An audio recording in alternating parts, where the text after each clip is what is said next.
Hoje nós vamos falar sobre alfabetização corporal, que é um termo muito utilizado hoje em educação física. Alfabeto é um conjunto de símbolos ou signos que representam uma linguagem. As pessoas que falam uma determinada língua, num país ou no mundo todo, não importa, elas podem representar com determinados sinais essa linguagem falada. Então, por exemplo, a palavra casa escrita, ou a palavra casa falada, não é o objeto casa, mas elas representam esse objeto. Então, o patrimônio linguístico de um povo, de uma certa cultura, ele pode ser representado por sinais que são aprendidos por pessoas num processo que nós chamamos de alfabetização. Essa alfabetização que representa essa linguagem, por sua vez, representa uma linguagem que é representativa de conhecimentos, de ações das pessoas. Mas essas ações, elas são representadas também por movimentos, também por coordenações motoras, também pela motricidade, também por expressões corporais. Essas expressões corporais, elas não são exatamente um alfabeto, elas são uma linguagem extremamente expressiva e que representam os sentimentos das pessoas, os conhecimentos das pessoas, as emoções das pessoas.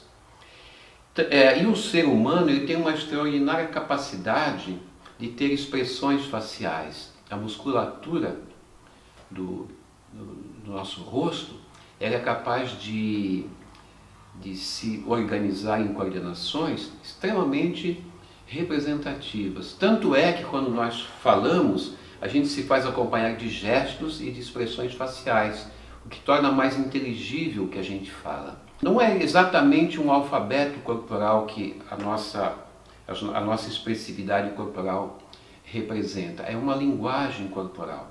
Porém, em determinados momentos da nossa vida, essa linguagem corporal ela não se manifesta só para representar coisas necessárias. Em determinados momentos nós jogamos, e quando nós jogamos, essa linguagem corporal, ela exerce uma verdadeira coreografia, um verdadeiro desenho no espaço das coisas que nós queremos representar. Desenhos muito parecidos com os desenhos feitos pelo que nós chamamos de alfabeto. Então, nos momentos em que nós jogamos, por exemplo, no futebol, no basquetebol, na dança, no teatro, na mímica, essa motricidade ela equivale bastante a um alfabeto corporal. É como se nós estivéssemos escrevendo para as pessoas aquilo que a nossa motricidade diz como linguagem. Então, desse ponto de vista, nós podemos considerar a possibilidade de termos um verdadeiro alfabeto corporal. E nós podemos dizer que ao fazer esporte, ou ao fazer dança, ou ao fazer mímica, ao fazer circo, nós alfabetizamos as pessoas. Nós escrevemos para elas aquilo que nós estamos querendo dizer. Mais do que falar corporalmente, nós escrevemos corporalmente.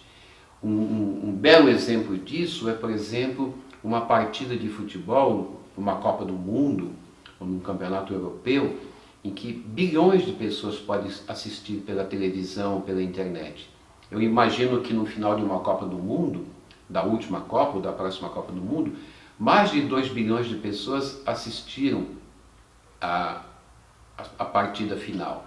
Os jogadores que jogaram a partida final, eles não se entendiam pela linguagem do seu povo, da sua população, do seu país.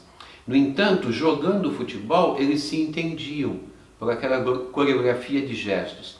E aqueles 2 bilhões ou 2 bilhões e meio de pessoas que assistiram, todas entenderam aquela linguagem. Aquilo era mais do que uma simples linguagem, era um verdadeiro alfabeto que estava sendo escrito para tantas pessoas que perfeitamente entenderam. Entenderam por quê? Porque todas essas pessoas dominavam os códigos daquela linguagem corporal. E os códigos de uma linguagem corporal representados são um tipo de alfabeto.